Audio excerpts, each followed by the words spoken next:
I am Dequitem, an armored fighter and filmer of non-choreographed night fights. And today we have two special guests for a special video.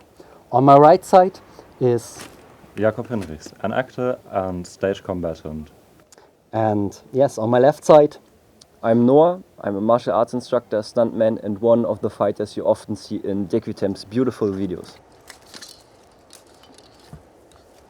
we want to show you today what's necessary to fight as one fighter against many.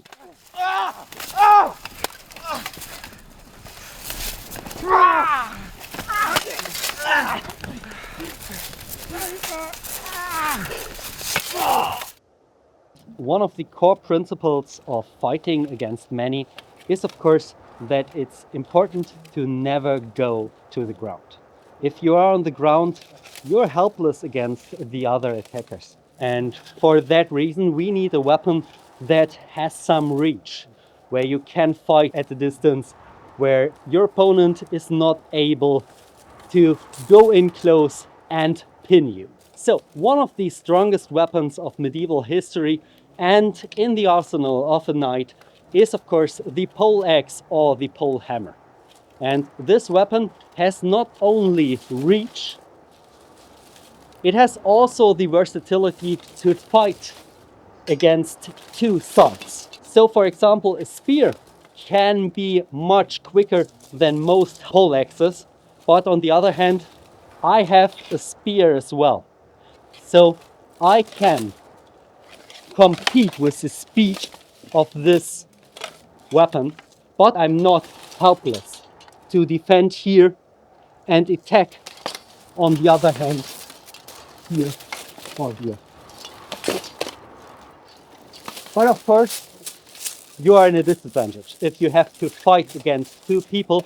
With the limited vision of a medieval helmet, it's of course much harder to see where you strike and where your opponent is. But against an opponent that is lesser armored than yourself, it's not very important if you hit him on the perfect spot, in the perfect gap of his armor. So for example, if I fight against him and then decide to switch to attack to his leg, it's not important if I hit exactly his leg, his hip, or maybe the other leg. It's more important that I keep them busy to not attack me in time and be a little bit afraid. So the battle starts before you even attack your first opponent, or they attack you. It's more important that you show presence in your movement. And for that reason, it's important to start strong and make them fear your weapon. So it absolutely makes sense to go in close, in strong positions. They have to be afraid of what's coming next. The worst thing I can do when we start a duel is wait too much, because then I am the one who has to react to the different attacks of my opponents, and they have the chance to coordinate their attacks.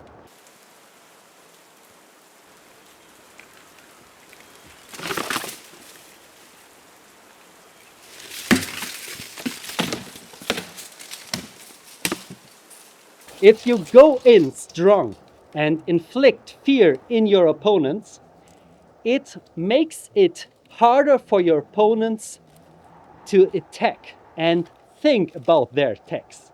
So they wait for the opportunity because they want to survive. And for that reason, if you go in strong and attack them first, they never think about their own attacks. They think more about staying alive and defend themselves. And for that reason, it's much more important to not wait as long and to go in constant movement to keep them busy.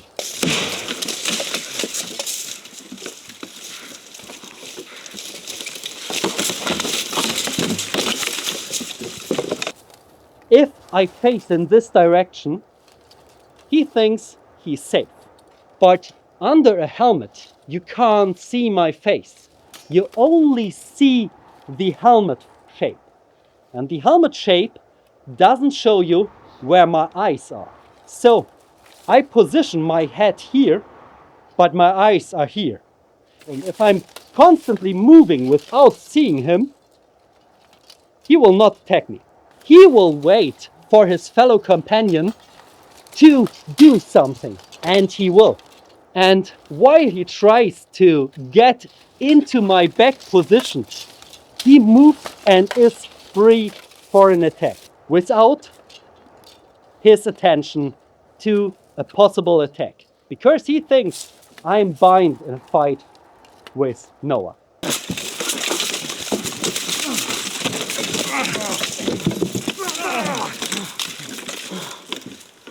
So I switch targets and decide where to go, but only start attacks. You have to rely on your armor and believe in the power of your armor.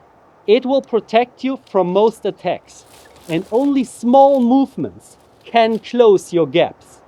So you open them up to lure them in the situation that they think they have an opportunity to go for these gaps. But it's only to feint your opponent and to show them the way where to attack, and so that it's easier for you to react to them because you showed them the gaps.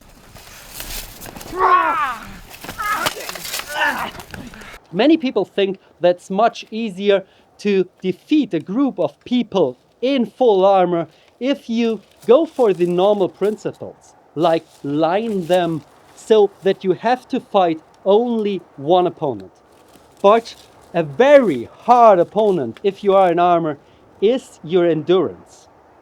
And you have to be fast with your fight, because exhaustion will make you slower and an easier target for longer reach weapons. And for that reason, it's not always the best option to line them and fight them in many hard duels.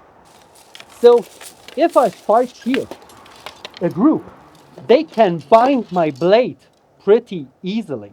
I can't lure them in a situation where they feel safe, but they aren't, because they are safe. They can defend not only themselves, they can also defend their companions.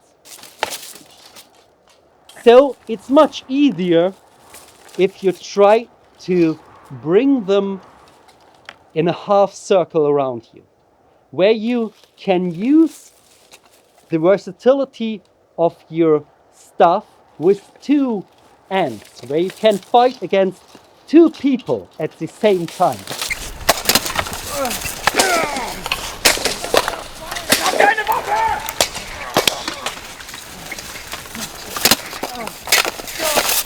Even if there are more people here or here and here, there's still the option for me to attack different people without getting in the biggest trouble.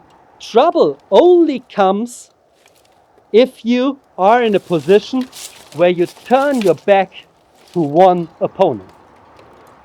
There are many ways to kill me at that moment, and the first thing you thought about, can you show it again, was an attack into my vulnerable spots. Even if he is male, a spear has a lot of power in a thrust and can injure me badly.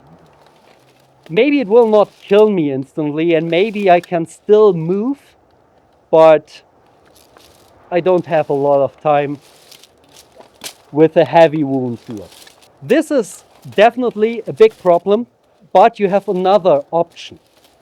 I think you didn't thought about it first because I afraid you already, but can you try to grab me at that moment? Please, I will not hit you with that one. Try it, but please. Go. Yes, you can. Now I'm in a bad position because even if I'm nearly in the way that I can move here, I'm done.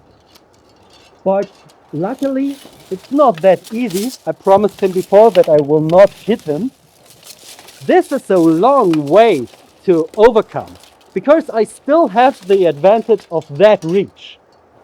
And if I turn a little bit my body, I have even more reach. On the other hand, this reach. So, of course, they come close because they are not afraid at the moment.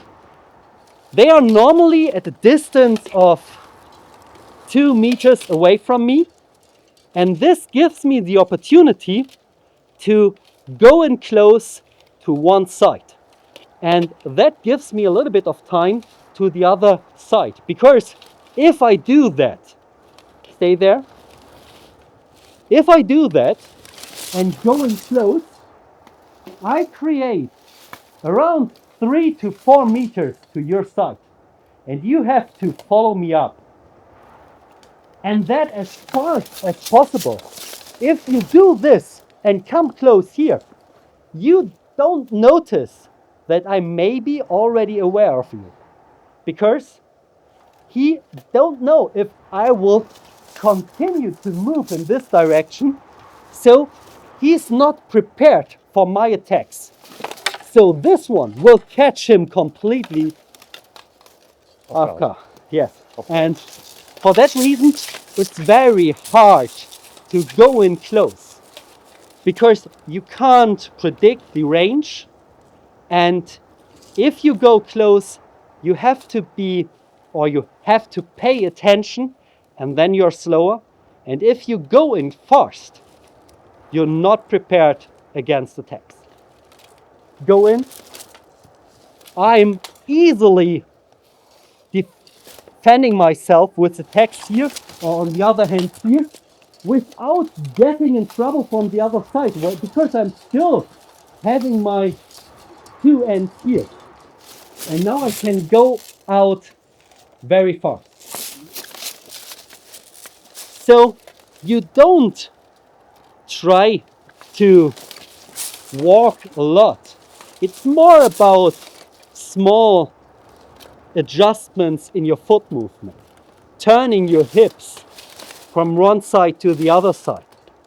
It's very fast, and you're still able to fight in the complete different direction. Only a step outside makes it possible to half circle my opponents. Now I'm completely in the middle, and with one step I have them already here in front. So it's much harder to go in and get around a knight. So if the fight continues a little bit, and maybe the first one died already, or I injured 1 or 2 of these combatants, if I attack one of them, and you know that I will turn fast, do you feel safe to rush me? Not at all. The problem is, especially for me, I am just in half armor. So every attack from him is potentially lethal. And I want to go home to my wife, you know? So I'm really thinking about what I could do, because the fear factor here strikes really hard. And of course I can gamble and see that his polearm, for example, is on top, and I could try to bind it first, but then there's another end, and this other end will go through my chainmail and I will not go home. And so the risk of me closing in is far too high for me to take if I fear you, and that's what you established before. If you see poleaxes in historical sources, you will notice even in tournaments that are broken poleaxes. And that's not because the shaft is fragile. These shafts are heavy ash. If you strike in a motion, it's not possible to stop these effectively. And therefore, the power of your attacks, if you're rotating is much, much more powerful. So now we are a little bit more armored, so that we can show how hard it is to hit my gaps if I'm in a spinning movement.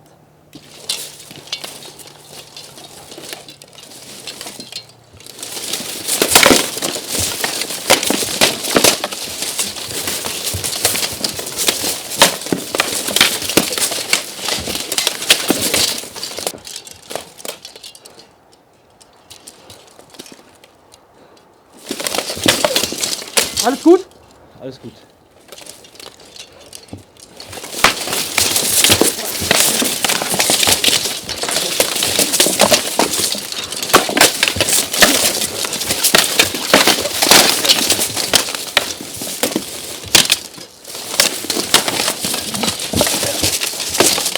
There was a hit. That was strong. Did I hit you before at any point? No, No. because I was running. I was so scared.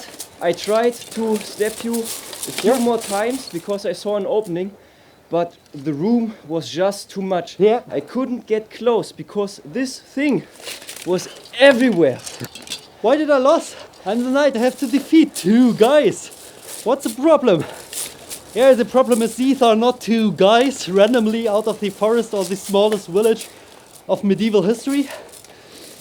How I already introduced them. This is an expert in Jaido with a black belt and much experience in different martial arts and armored combat. And he also is a HEMA practitioner with years of experience and knows how to fight me in armor from different trainings. So these are not the average peasants in medieval time. I told you how to align myself with only a few steps, but yeah, there's a cliff, there are the rocks. It's not the best location to fight many people. That's also a big factor. So I was the whole time in the worst position and couldn't circle to get them in the optimal way, a half circle. When we stopped, there were sword thrusts that hit me and would maybe, only maybe, penetrate my mail. So your attacks would have the potential to kill me. Yes, maybe. But if I land an attack with this one against someone in lesser armor, I think you're done pretty fast. Or not able to continue the fight. So we stopped too early, of course, because a little bit of safety is needed. Also, I want to add that I felt Dequitem pulling his steps because I saw him, the tip of his pole axe being like 10 centimeters away from my face, and you can watch closely how he then proceeds to pull it back because he don't want to kill any one of us. You took your distance pretty well. It was very hard to reach you.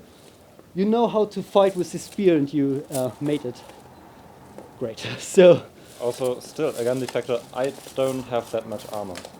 I want to use the maximum potential of my spear, and that's what I did. Kept you at distance and tried to keep myself out of his distance, which was pretty hard at times. And you notice that I hesitated to go in close, because this thing is really dangerous, and I don't want to be hit, and I think that you saw really well. yeah, absolutely. So, in the end, please stay safe. Don't kill your training partners. And we see us in the next video. Bye bye.